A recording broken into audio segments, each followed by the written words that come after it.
Assalamualaikum warahmatullahi wabarakatuh. Allahumma salli wa sallim wa barik alaihi wa ala alihi. Allahumma salli ala Muhammad ya Rabbi. Assalamualaikum warahmatullahi wabarakatuh.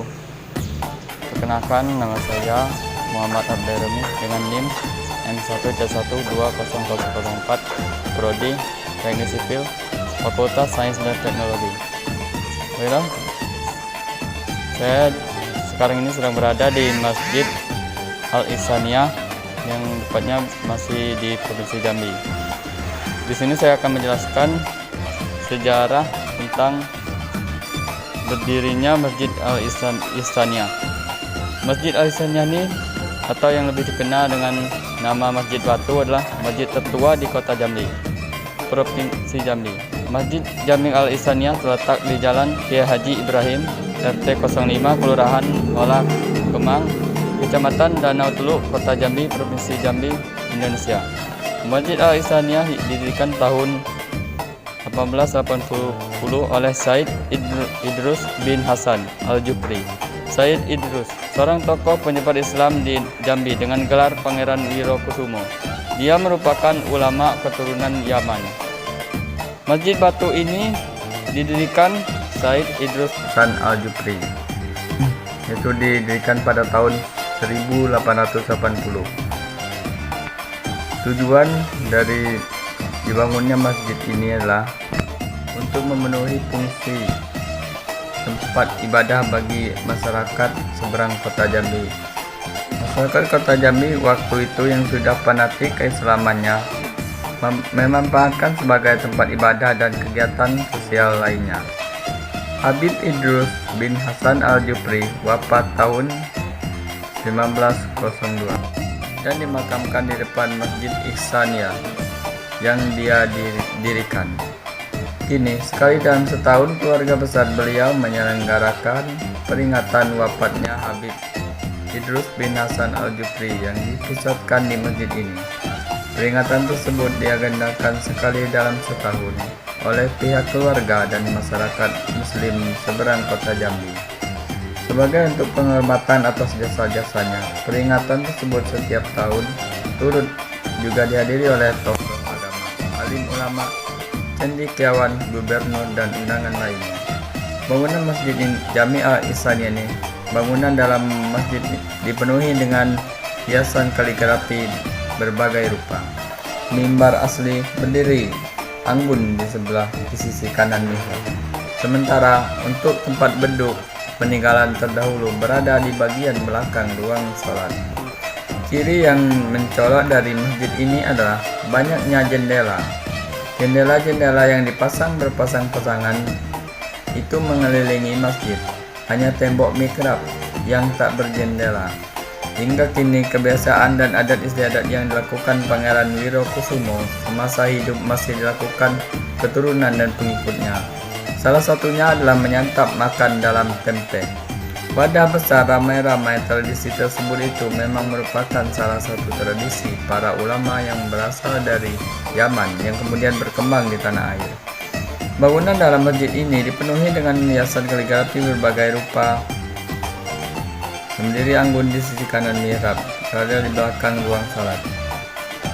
Sekitar tahun 60-an, Masjid Ihsaniyah merupakan tempat orang menyelesaikan sengketa jika ada yang berselisih perihal kepemilikan tanah, tuduhan mencuri dan lain sebagainya. Orang akan membawa perkara itu ke masjid dan mengambil sumpah dengan disaksikan para penduduk dan pemuka agama.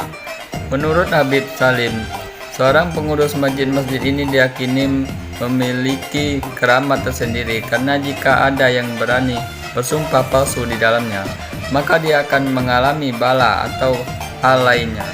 Karena itulah pada masa itu Masjid Batu amat masyhur dan tak ada seorang pun yang berani mengambil risiko bersumpah palsu di dalamnya.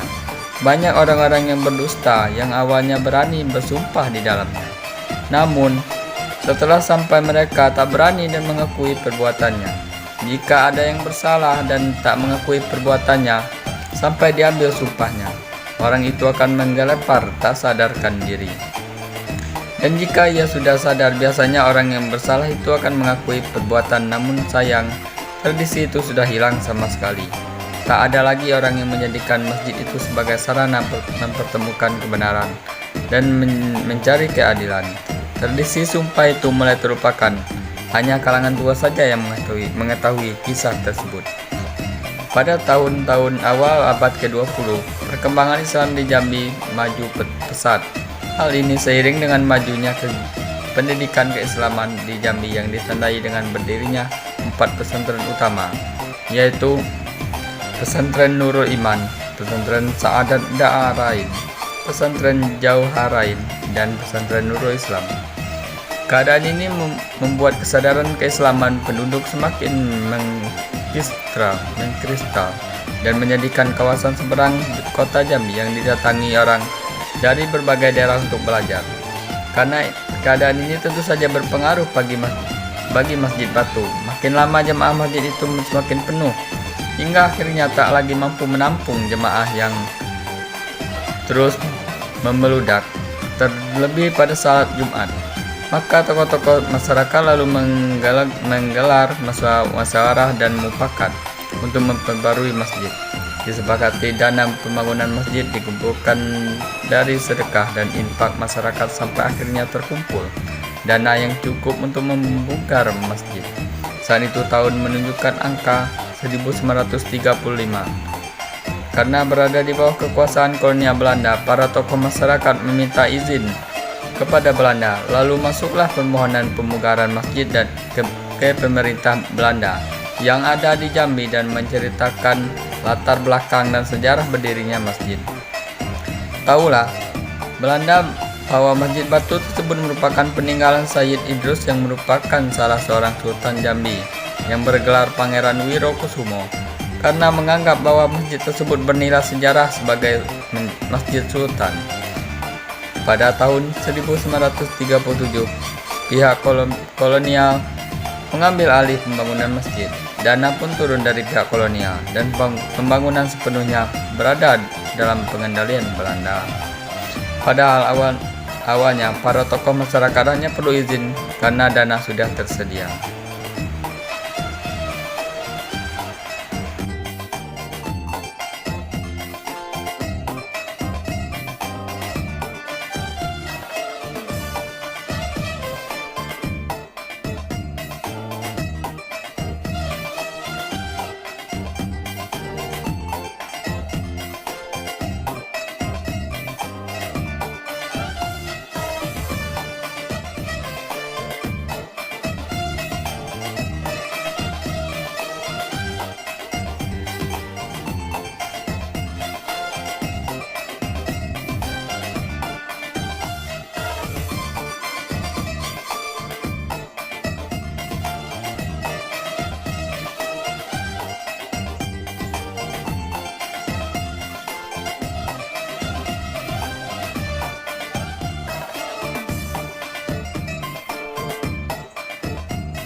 Masjid tertua di Provinsi Jambi, yaitu dibangun pada tahun 1927.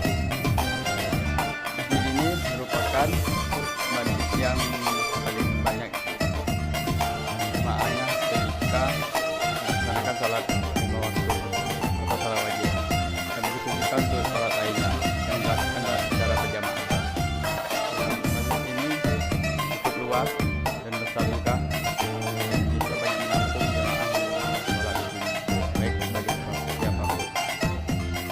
Yang dapat saya sampaikan. Dari itu, wassalamualaikum warahmatullahi wabarakatuh.